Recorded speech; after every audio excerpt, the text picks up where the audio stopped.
Buenas noches, gracias por acompañarnos en un programa más de Fuego Cruzado. Esta noche le damos la bienvenida, desde luego, a todos nuestros invitados, agradecidos porque Ana Rosa Payá nos acompaña. Ana Rosa, bienvenida, buenas noches. Hola, ¿qué tal? Muy buenas noches.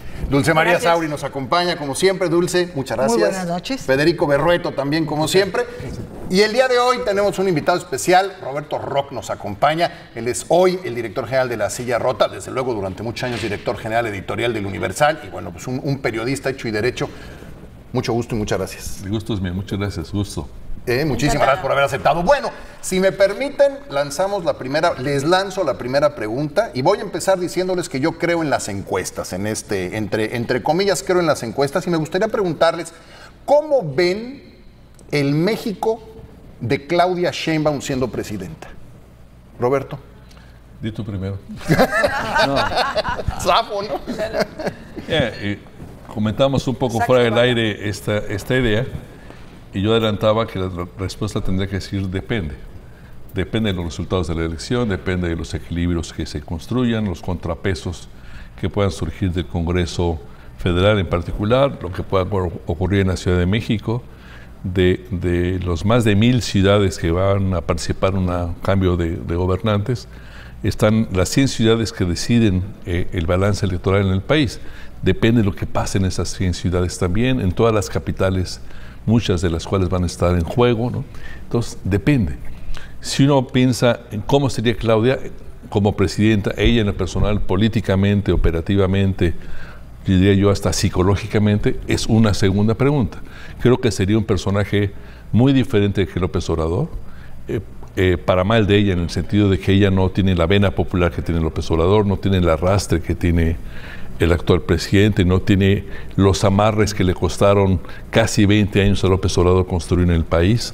Es un personaje totalmente diferente. Ana Rosa, ¿cómo ves ese México? No lo quiero ver, o sea, más bien. Me parecería que si gana Morena, sería para el país seguir con el retroceso que hoy tenemos. En educación, en seguridad, en salud, en cualquiera de los temas que quieras tocar, salvo la popularidad expresa que tiene Andrés Manuel, en lo demás está tronado. ¿Por qué la gente sigue pensando que Morena puede ganar? Y porque las encuestas así lo marcan, algunas encuestas con márgenes bastante amplios. Yo no soy muy creyente en las encuestas. Te puedo decir que las veces que he ganado una elección aquí en Yucatán, o en Mérida específicamente, siempre he estado bajo las encuestas. Nunca me han dado el triunfo y al final de cuentas he podido ganar gracias al voto de los ciudadanos. Sí. Entonces aquí yo creo que tiene que haber un despertar de los ciudadanos de saber si queremos ver a Claudia como presidenta o mejor nos vamos con Xochitl Gálvez, que nos ofrece un verdadero cambio. Dulce. Mira, adheriéndome al verbo depender. Diría esto, en primer término, va a haber, ese sí necesariamente, un escenario electoral inédito y el inicio de un gobierno inédito. ¿En qué sentido? No por la posibilidad de que haya alternancia en el poder, ya lo vivimos, no por la posibilidad de que el mismo partido gobierne, ya lo vivimos y lo vivimos mucho tiempo, sino porque se va a dar en un escenario de destrucción de las instituciones. O sea, quien llegue a la presidencia de la República se va a encontrar en todos los sectores una destrucción. Okay. Y esto me parece que va a tener el enorme reto de conducir un país fragmentado, socialmente enfrentado, pero además con aquellas instituciones de muchos años, y voy a destacar a una particularmente que es el Poder Judicial, enormemente erosionadas en términos de las percepciones ciudadanas. Federico, decías hace rato algo, me voy a adelantar un poquito diciendo, una cosa es el México que podemos pensar con Claudia Sheinbaum y otro es el México sin Andrés Manuel López Obrador. Así es, bueno, efectivamente, un placer estar con ustedes. Lo primero que te diría es que soy igual que tú, tampoco creo en las encuestas. Él dijo que sí cree. Él dijo que sí. Yo creo de momento entre comillas, pero tú sabes que tengo mis dudas. No, es un tema sobre el cual podemos discurrir más adelante, porque lo que buena parte del trabajo de investigación está haciendo no es confiable, pero el tema aquí, más que todo, es que no es una elección más. Esta es una elección sumamente diferente. Por ejemplo, Yo creo que en ese supuesto del triunfo de Claudia Sheinbaum es un triunfo en el marco de una abrumadora ilegitimidad, que es una gran diferencia respecto a cómo ganó Andrés Manuel López Obrador. López Obrador no solamente gana con una abrumadora mayoría, con una fuerza parlamentaria robusta, con triunfos prácticamente en todas las elecciones locales concurrentes, y ese escenario no es el que ahora se presenta. Decías con mucha razón, Roberto, de que depende, por ejemplo, si va a tener un Congreso a favor o no va a tener Congreso a favor. Eso claro, sería un tema fundamental, pero sobre todo yo me iría al de la legitimidad. Yo creo que desde ahora, en el caso que ganara Claudia, se ve una elección disputada jurídicamente, no disputada en términos de inconformidad política, sino que obligadamente la oposición, que corre a cuenta de los partidos, no de la candidata presidencial, y esto hay que destacarlo porque muchas veces creemos que el juego es de candidatos cuando en realidad los partidos tienen ciertas atribuciones que les dan una enorme fuerza, y entre ellos está el de la impugnación. Y yo veo la elección en el supuesto del triunfo de Claudia, ¿verdad?, una elección disputada jurídicamente. Déjeme poner algo que es espinoso, y te lo pregunto, Dulce, el tema de la variable de género. El que sea, nunca hemos tenido una presidenta. No, ¿ves ahí alguna diferencia? Lo sumo a la cantidad de incógnitas de la próxima administración. O sea, es altamente probable que sea una mujer presidenta. Sin embargo, hay notables diferencias por trayectoria, por su participación política entre Claudia Sheinbaum y Xóchitl Gálvez.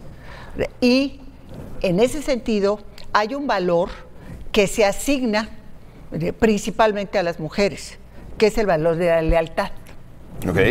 O sea, ¿me estás diciendo la mujer es más leal o tarda más en dejar de ser lo que el hombre? A ver, yo lo sumo a las incógnitas. Okay. Porque si me dijeras la lealtad en abstracto, sin ponerle género, te diría, el general Cárdenas fue desleal con quien lo hizo presidente, Plutarco Elías Calles. Sí.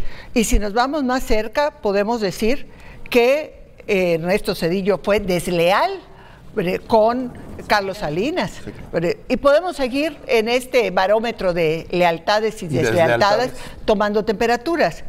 Pero la variable de género para mí es una incógnita. Fíjate que es importante, Roberto. A mí me resulta un poco incómodo suponer que por el hecho de ser mujer va a ser más sumisa, que creo que sería el término. ¿Lo dijiste tú? Al anterior presidente. Yo creo que la mujer hace las cosas en todos los órdenes de la vida que la gente espera que las haga igual o mejor que el hombre. Lo que me queda claro es que las hace diferente, ¿no? Y para bien de todos los ámbitos en los que se desempeña. Creo que la visión que tiene una mujer sobre la cuestión pública es diferente a la que tiene un hombre. Creo que la mujer, en términos generales, tiene una visión más globalizada, digamos, ¿no?, más profunda que la que tiene un hombre, ¿no? Creo que en términos generales es menos esclava de los vicios, la mujer, menos corrupta, ¿no?, en términos generales, ¿no? Y creo que veremos, a mí me entusiasma mucho que, salvo que pase una hecatombe, la próxima primera magistratura la ocupará una mujer. Creo que va a ser un ejercicio fascinante solamente por ese hecho. Ana Rosa. Sí, igual yo considero que esta enorme oportunidad que tenemos de tener a una presidenta de la República, sobre todo con ciertas características, y lo que acaba de decir Roberto es muy cierto, o sea, tenemos una visión mucho más global en el sentido de que vemos más a la sociedad, vemos más a la familia, vemos más el interés del campo, vemos más, o sea, yo me visualizo, ¿verdad?, el tema de una mujer que está pendiente de todo. En la casa no falta nada nunca cuando una mujer está a cargo de ella. Cuando un varón se queda solo, o sea, por lo general las casas son un caos. Entonces, nada más esa similitud entre la mujer que asume una cantidad enorme de responsabilidades y con una visión de que no le falte nada a ninguno de sus hijos. Entonces, en ese sentido, yo creo que el hecho de que tengamos a una próxima presidenta y sobre todo cierta mujer presidenta, obviamente, evidentemente me genera una confianza enorme y una esperanza de que en México va a ir muchísimo mejor. ¿Esperas, Federico, radicalismo? ¿Esperas, en este ejemplo que estamos haciendo, porque yo creo en las encuestas, esperas un gobierno radical?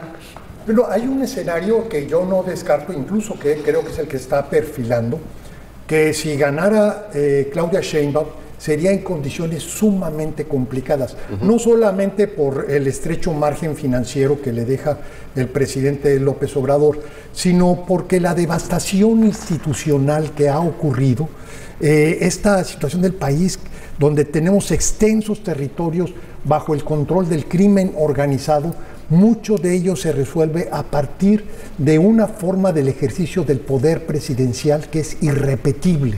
Entonces, pensar en el país sin López Obrador realmente se vuelve muy complicado dadas las circunstancias. Y algo a mí me preocupa singularmente de Claudia Sheinbaum, que es el uso de la justicia penal como un instrumento de control político. Y en ese escenario de crisis, verdaderamente sí veo como una posibilidad incluso de un deterioro mayor a lo que ya vivimos con Andrés Manuel López Obrador, de cómo empiezas a utilizar los instrumentos del Estado con un objetivo político. ¿Ves a Andrés Manuel López Obrador alejándose del poder, Dulce, o lo ves como Plutarco Elías Calles con sus intentos que platicábamos hace rato durante el maximato? ¿Ves a una Claudia Sheinbaum haciendo lo que Lázaro Cárdenas hizo hace ya varios años? A mí me huele mucho, mucho a Plutarco. Y me huele mucho que el rancho de Tamaulipas, Nuevo León, se va a trasladar a Tabasco, a un lugar que no quiero nombrar, pero todos ustedes saben cuál es, ¿no? ¿Dónde está, por lo menos? No dónde está, sino cómo se llama. ¿Cómo se llama? ¿Cómo se llama? Pero, creo que la tentación es enorme. O sea, el presidente López Obrador es un hombre profundamente anti-institucional. Entonces, las reglas del presidente de la República que concluye su gestión y se retira, no operan para él. También es una incógnita en ese sentido. Y además ya nos ha enseñado que una cosa es la que dice y otra cosa es la que hace desde el tiempo de mi dedito. Entonces, si está diciendo que se va a retirar, pues yo tengo todos los argumentos para pensar que no. Y también volvemos a las incógnitas de Claudia Sheinbaum, presidenta de la República. ¿Qué tipo de relación va a sostener? Comentábamos fuera del aire la primera página del periódico El Universal, una entrevista donde ella dice que no habrá teléfono rojo entre Palacio Nacional y el rancho del presidente López Obrador, pero muy bien me contestó Roberto Rock, para eso existen los celulares. Exacto, para eso hay celulares, ¿no, Roberto? Sí, yo creo que la formación política de López Obrador, su apego por la historia, con sus propios enfoques, a veces un poco extraños, ¿no? Pero es un personaje que confesó en algún momento su apego por la figura de Tomás Garrido Janaval, un cacique político del Tabasco,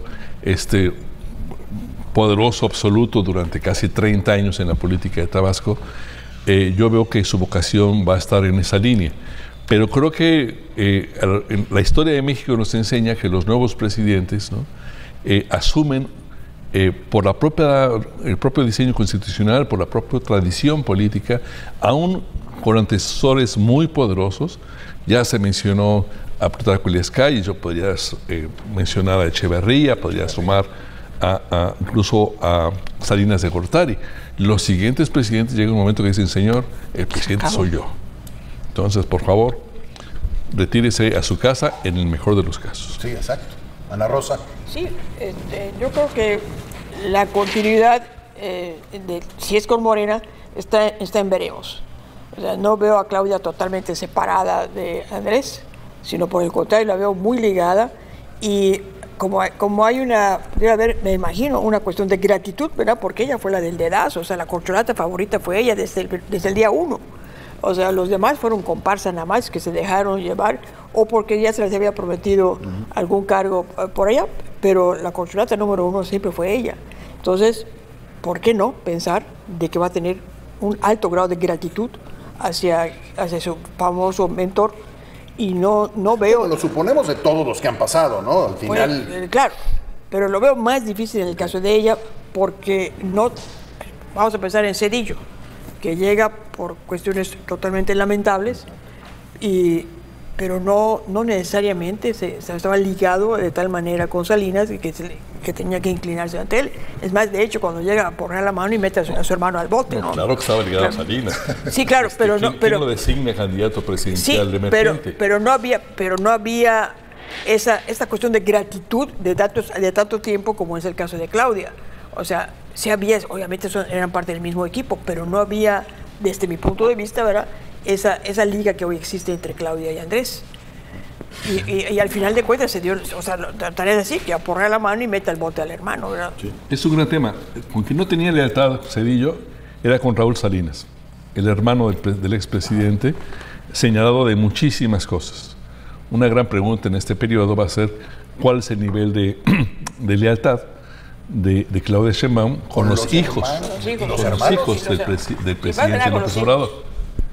Pero fíjense que hay una situación muy clara que no se puede perder de vista. Andrés Manuel es un político como tal, con o sin presidencia, muy fuerte, muy poderoso. El obradorismo está en torno a él, no a un partido político, no a una, digamos, relevo del gobierno. Y esto lo digo por cómo están integradas las cámaras, cómo están integrados los poderes locales, y veo una fortaleza del obradorismo muy por encima de lo que representa Claudia Sheinbaum. Okay. Sobre todo en un entorno de una elección disputada, que pensando que la oposición va a tener un avance importante en estas elecciones, lo que yo vería es que Claudia tiene que arroparse en su mayor fortaleza, como lo está haciendo ahora en campaña. Y la mayor fortaleza de Claudia sería el obradorismo. Esto, desde luego, bajo una visión de una presidenta muy subordinada al proyecto obradorista.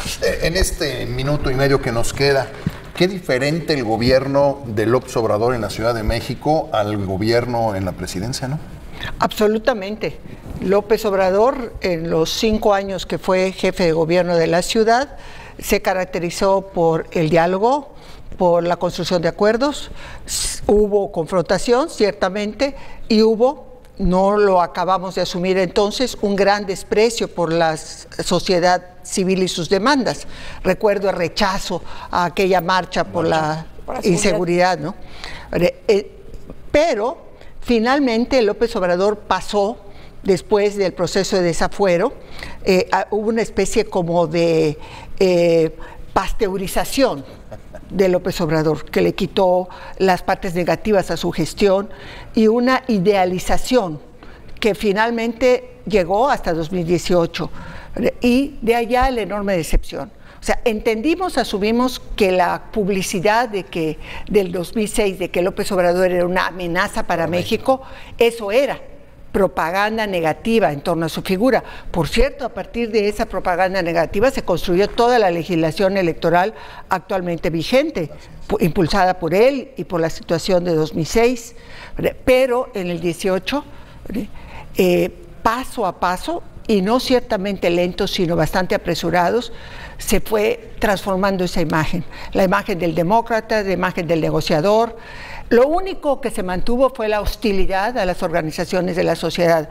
Yo no puedo olvidar que el primer acuerdo que se publicó en el Diario Oficial de la Federación el 14 de febrero de 2019 fue para prohibir la administración de cualquier recurso público federal a las organizaciones de la sociedad.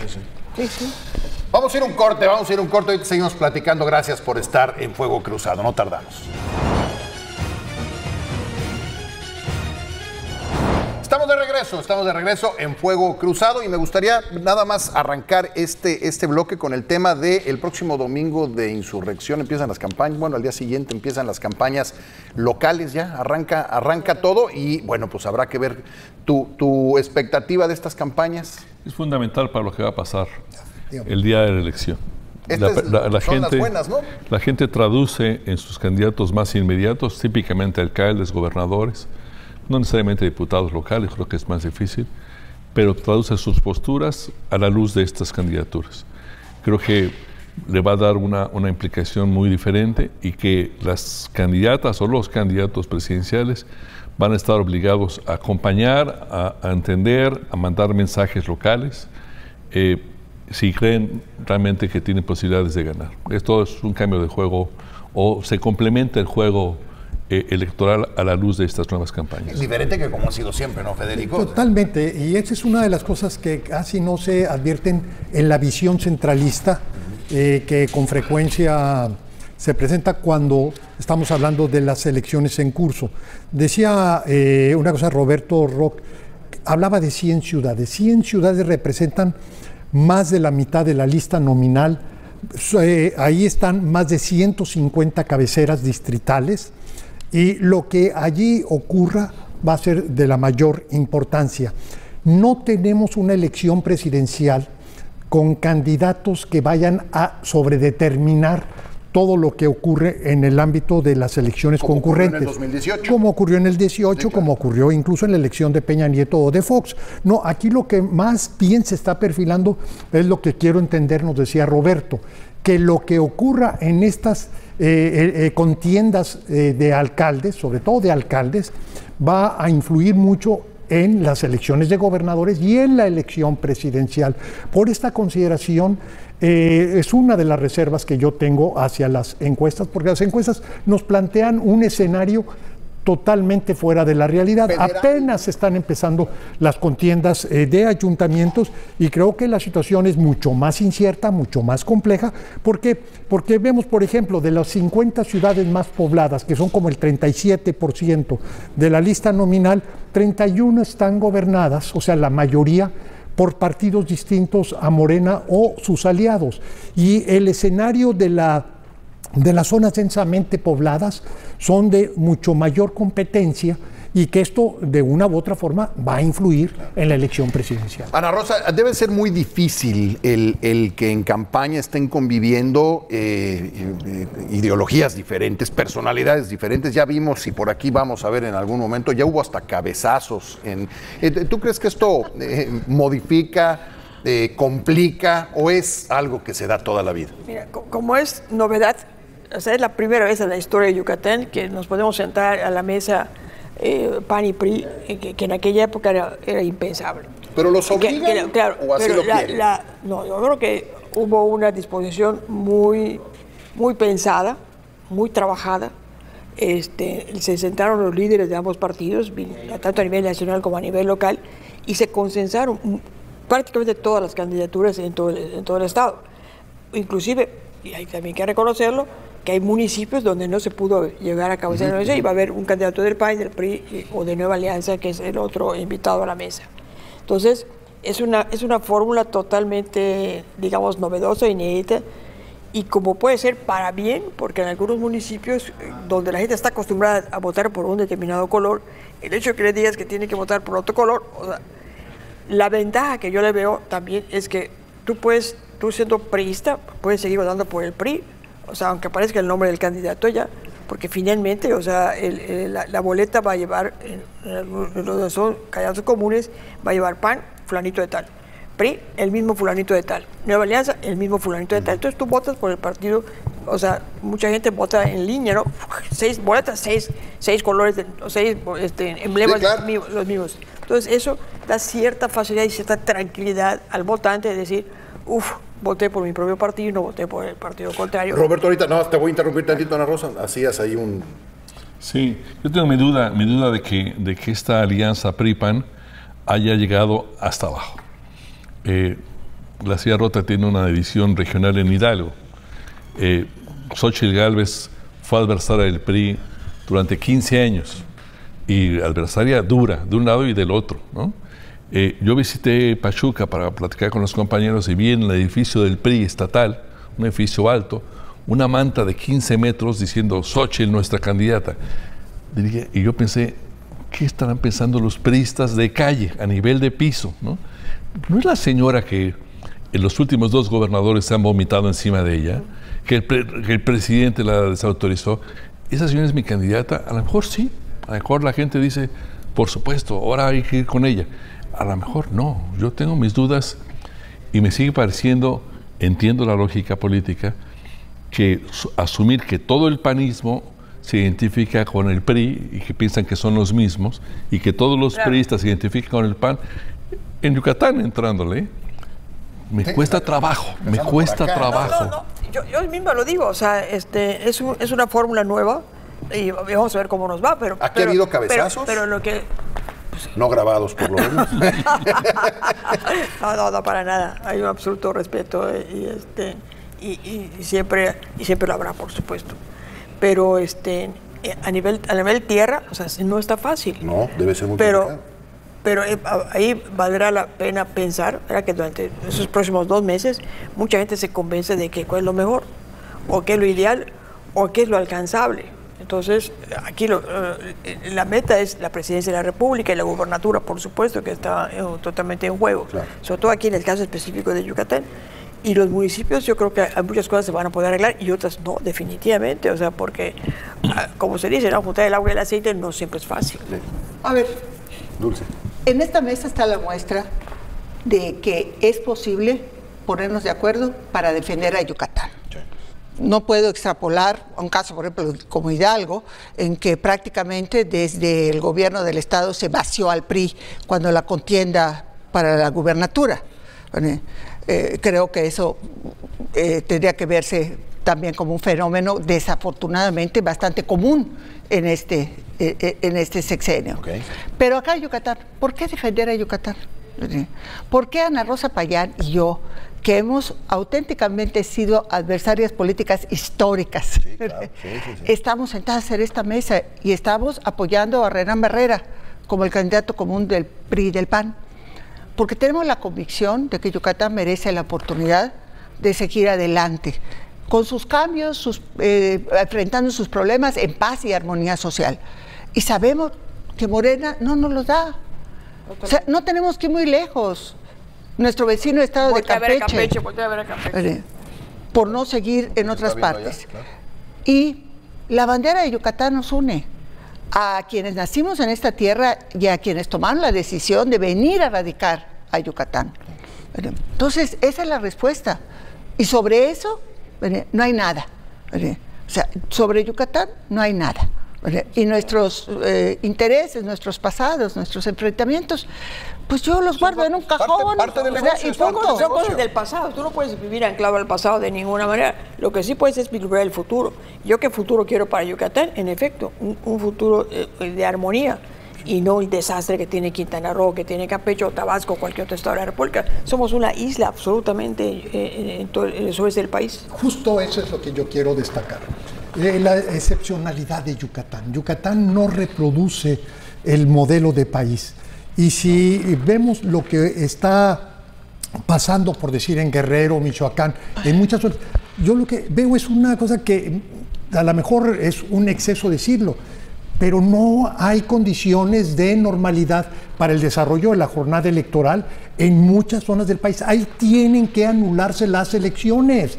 Por amor de Dios, si los candidatos los están asesinando, si los partidos no pueden seleccionar en libertad a sus candidatos. Bueno, miramos con mucha claridad cuántos distritos, cuántas secciones, cuántos municipios, y nos vamos a dar cuenta que en muchos de los territorios donde ganaría Morena con una gran ventaja, traen un serio problema de normalidad en cuanto al desarrollo de la elección. ¿Qué va a hacer el tribunal?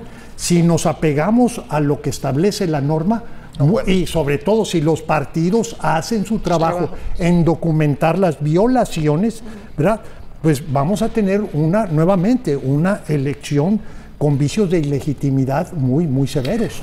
El que los partidos levanten la mano, organicen el no estar de acuerdo con los resultados, puede crear un caos político en el país, ¿no? ¿O no? Yo quisiera meter una variable, porque creo que a nivel muy global, la figura de partido político está en una crisis muy profunda.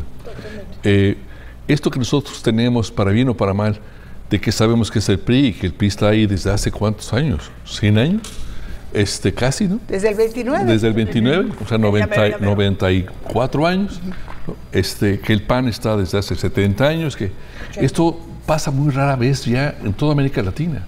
Tal vez junto con Chile, el régimen de partidos mexicanos es más o menos estable. Yo acabo de estar en Ecuador y el partido del presidente en funciones nació anteayer y 15 días antes estaba en otro partido político. Y esos partidos no existían hace 4 años.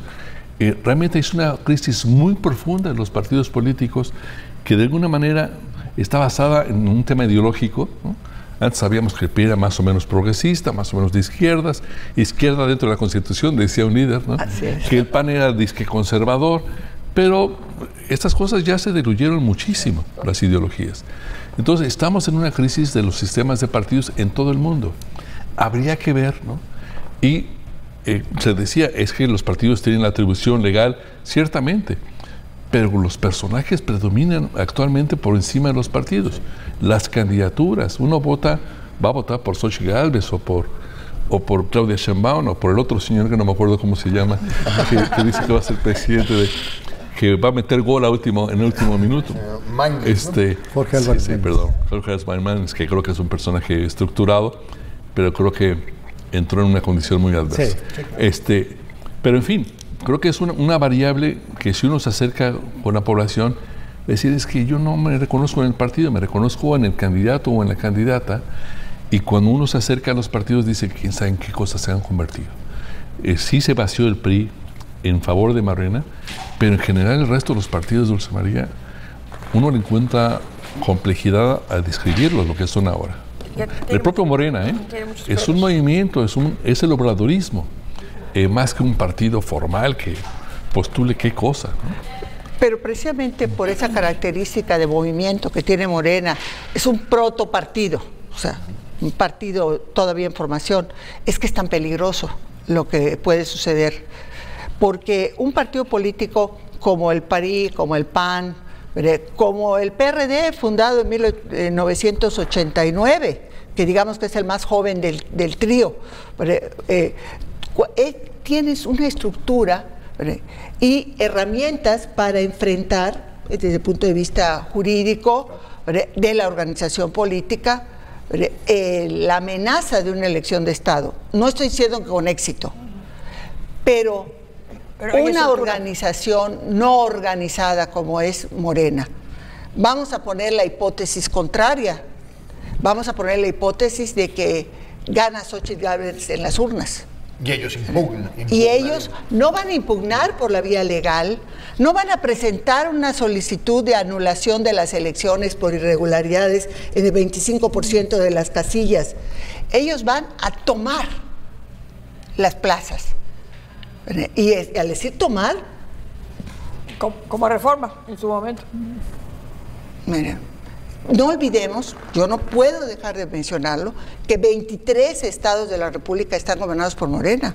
Y la institucionalidad del PRI del año 2000, cuando ganó Vicente Fox la elección y el PRI como partido político reconoció...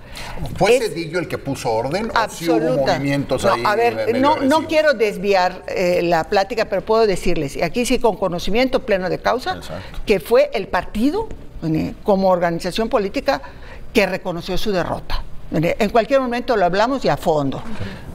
¿Qué partido? Yo recuerdo al partido tratando de convencer a la Bastida Ochoa de que no reconocía la derrota y que cuando estaban dubitativos salió a la conferencia de prensa Zedillo diciendo perdimos. Absolutamente no, Roberto. Pero insisto, si quieren hablamos sobre eso. Pero porque yo era la presidenta del Comité Nacional del PRI. Claro. Y fui actora fundamental en esas horas. Y allá, en el momento en que Francisco Labastida estaba iniciando su intervención para reconocer la derrota, en ese momento se dio auténticamente la transición, porque intervino en cadena nacional el presidente de la República. Estaba empezando a dar una conferencia en cadena cuando entró Zedillo a dar su propia conferencia. Absolutamente. No nos concedió el presidente de la República, surgido del PRI, ni siquiera 3 minutos para que la Bastida leyera lo que traía escrito. Pero por desconfianza. Absolutamente. Porque se tomaron, por bueno, lo que decía, por acá tienes información de primera mano tú, porque el PRI o algunos priistas le estaban pensando demasiado. Hasta cuando ya decidieron reconocer, Cedillo dijo, miren, yo salgo a tal hora, hayan reconocido, ustedes no hayan reconocido. Y se encimaron. Sí, a ver.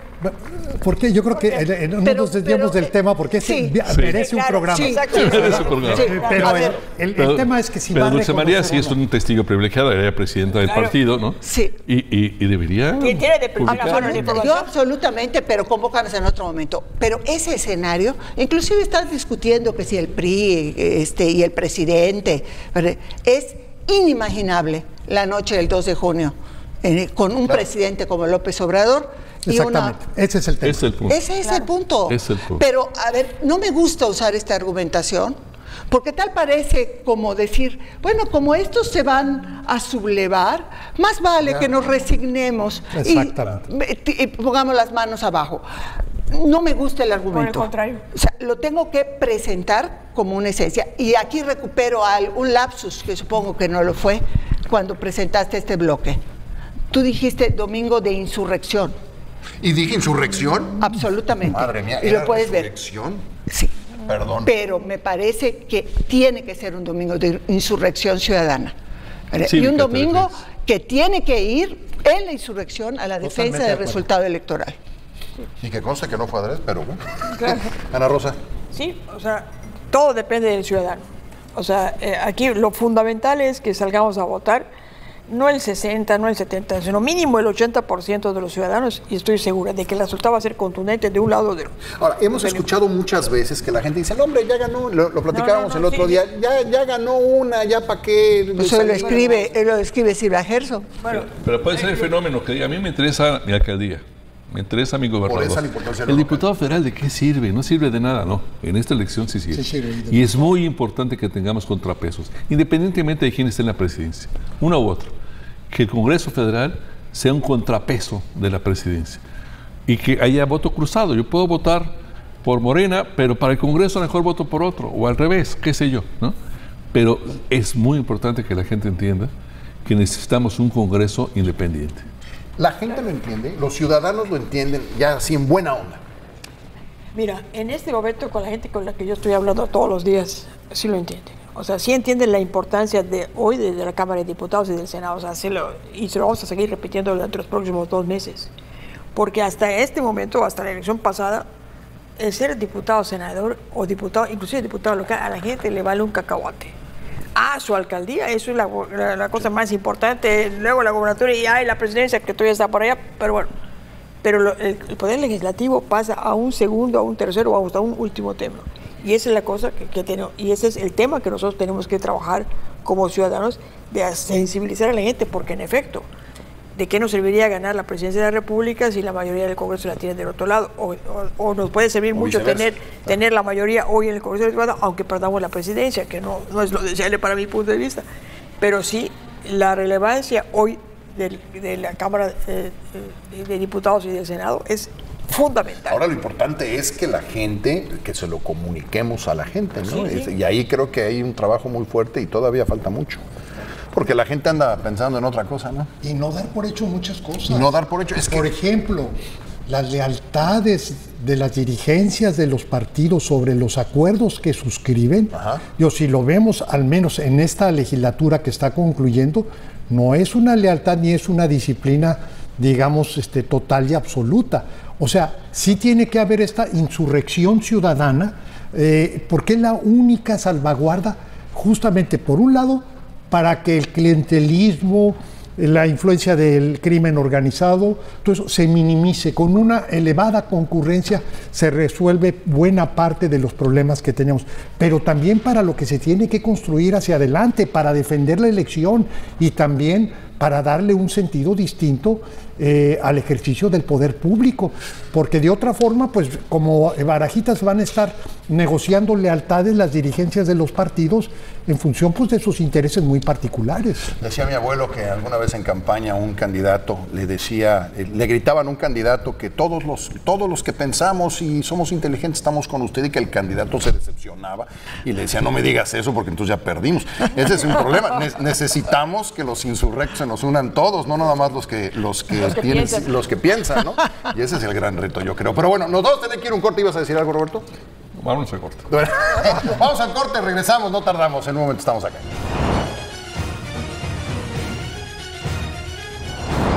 Estamos de regreso en Fuego Cruzado. Roberto, tú nos adelantabas, nos dejaste con el inicio de una idea en el corte pasado que tiene que ver con los congresos locales.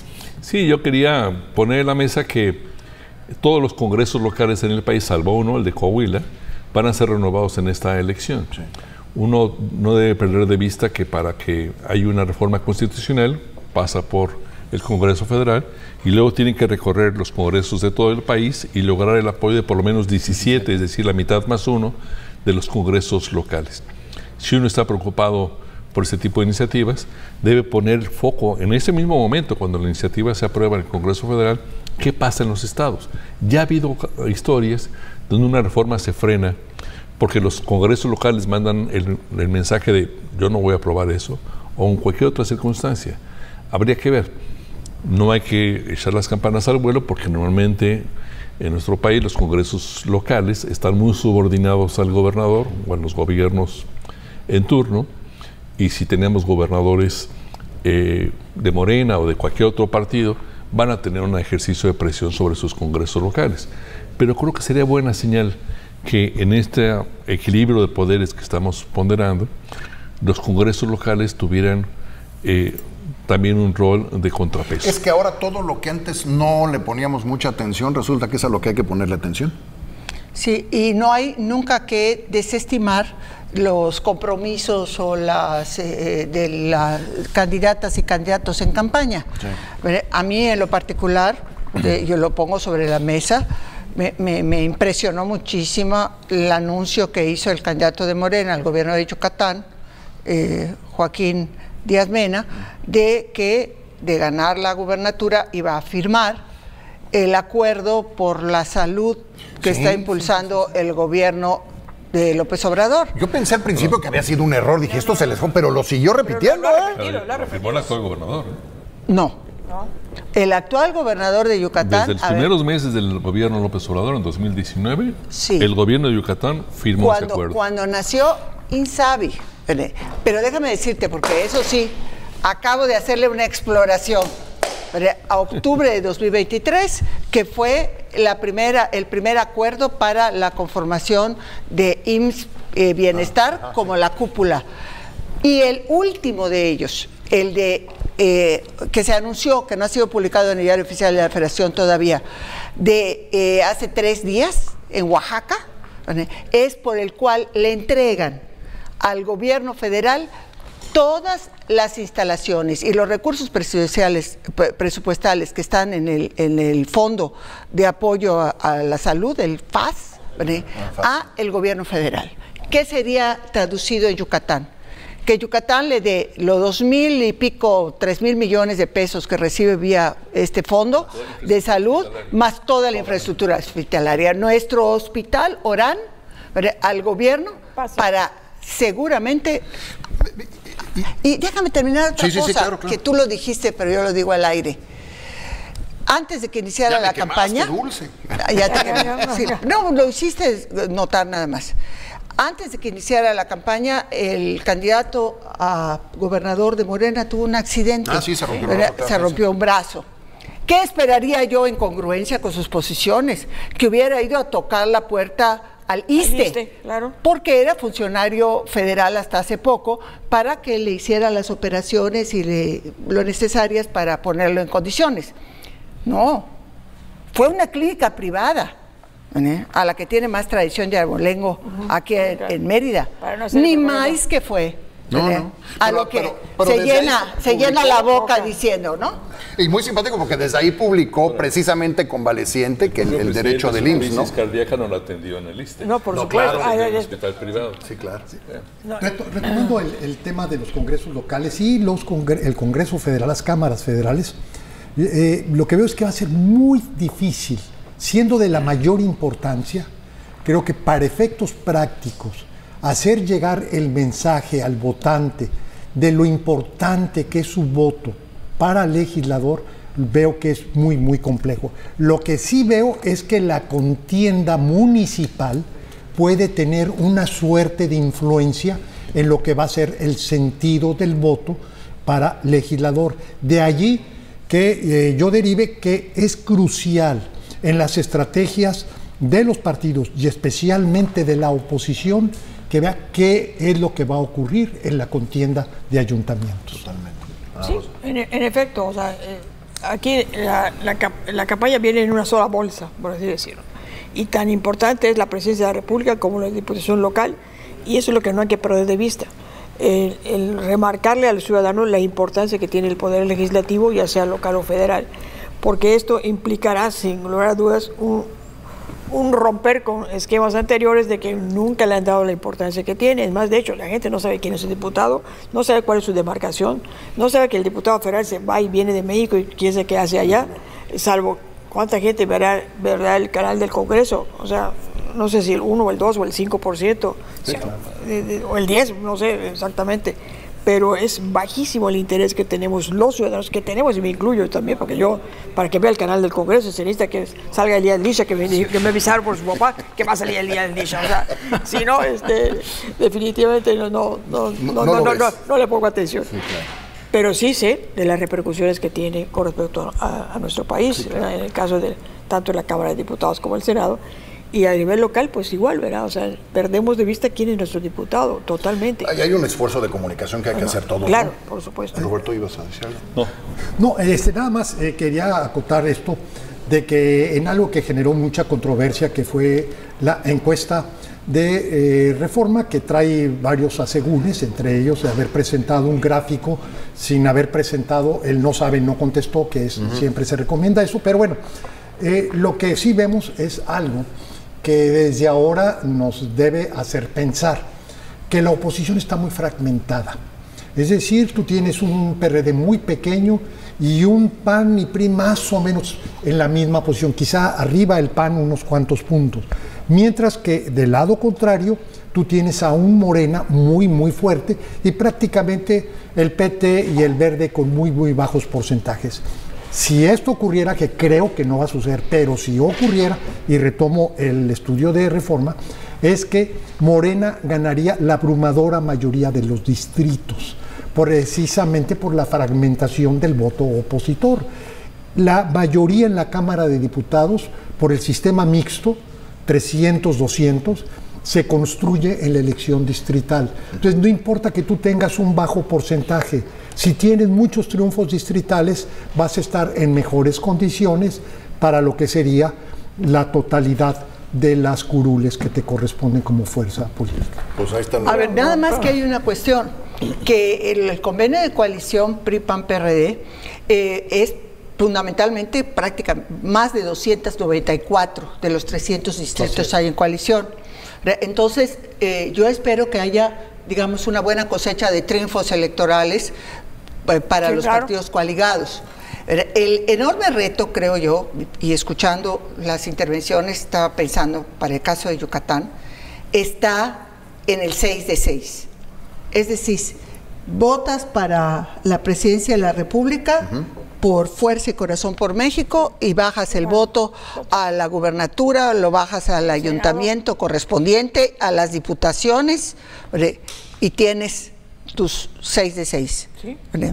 O sea, creo yo que es nuestra tarea en el caso de Yucatán. Y en los estados en donde no hay elección de gobernador, gobernadora, bueno, pues será 5 de 5, ¿no? Me lo estoy fusilando al panal, que fue quien hizo la campaña, pero eran 3 de 3. Aquí son 6 de 6.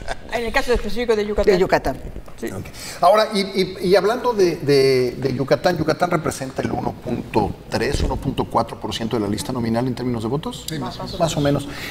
¿Cuál es la importancia para ti, Roberto, de que 2%. el presidente, 2%? Nos acercamos un poquito más al 2%. No, tiene razón, Federico. Pero según si no me fallaba la memoria, ¿cuál es la importancia de que el presidente, de que Morena, de que el obradorismo se haga de la península de Yucatán en su totalidad? Porque en términos de votos no le quita el sueño a nadie lo que pueda pasar en Yucatán.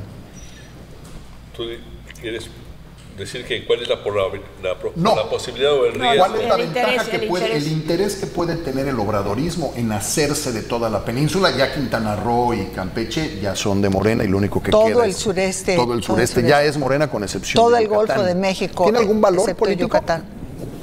Yo creo que tiene valor estratégico y tiene un valor político. Por supuesto, Yucatán siempre será importante por sus emblemas, por el mensaje que mandaría. Sabemos que no tiene el peso electoral que está descrito por Federico Berrueto. Normalmente las campañas hacen un énfasis muy importante en las 5 o 6 plazas que tienen un peso electoral muy importante. Veracruz, Ciudad de México, Puebla, Estado de México, ¿no? Estado de México, en fin, Estado de México muy notablemente. Pero yo creo que el riesgo o la posibilidad de que Morena gane Yucatán, pues sería un mensaje realmente abrumador, porque habría que asumir que el tsunami de Morena, que fue muy fuerte en 2018, que tuvo un cierto receso en 2021, estaría resurgiendo de manera muy importante. Ya para ganar Yucatán serían palabras mayores. Sí, lo que podría significar.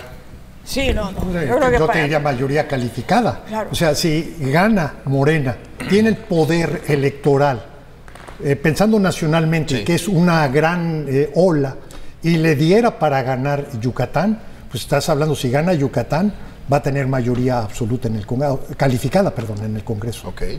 que para mí sería impensable eso. O sea, yo creo que hoy por hoy, o sea, las encuestas, independientemente de lo que podamos creer en eso, ¿no? Hoy le dan el triunfo a Acción Nacional y a la coalición Fuerza por México. O sea, yo creo que la gobernatura, sin que nos confiemos al 100% y sin que bajemos las manos, sino todo lo contrario, ¿no? Sino que refrendemos lo que dicen hoy las encuestas.